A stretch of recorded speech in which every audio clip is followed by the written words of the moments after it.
பிப்ரவரி 14, 2019 புல்வாமா தாக்குதல்.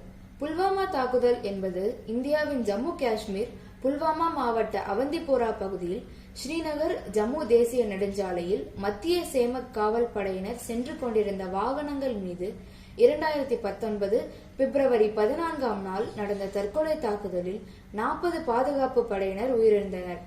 தாக்குதல் 2019 பிப்ரவரி 14ஆம் நாள் 78 பேருந்துகளில் மொத்தம் 2547 மத்திய சேம காவல் படையினர் CRPF ஸ்ரீநகரிலிருந்து ஸ்ரீநகர் ஜம்மு தேசிய நெடுஞ்சாலை வழியாக ஜம்மு காஷ்மீர் சென்று கொண்டிருந்தனர்.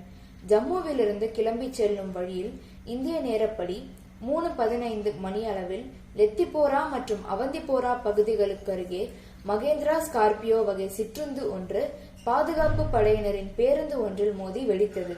இந்த சிற்றுண்டில் சுமார் 350 கிலோ எடை கொண்ட வெடிப்பொருட்கள் இருந்ததாகவும் அதில் அகமது தார் என்பவர் ஓட்டி வந்ததாகவும் விசாரணையில் தெரிய வந்தன.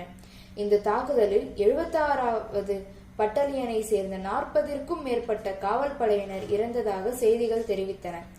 1989ஆம் ஆண்டிற்கு பின்னர் பாதுகாப்பு படையினர் மீது நிகழ்ந்த கொடூரமான தாக்குதல் இது.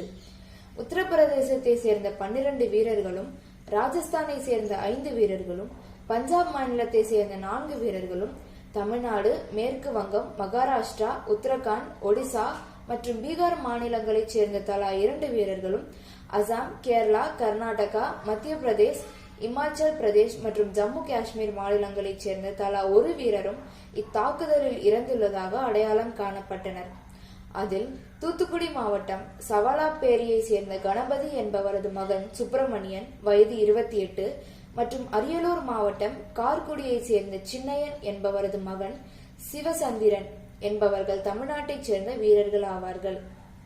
பிப்ரவரி 14, 2019 புல்வாமா தாக்குதலில் நம் நாட்டிற்காக வீர மரணம் அடைந்த வீரர்களின் புகழை இந்நாளில் போற்றி வணங்குவோம். ஜெய்ஹிந்த்.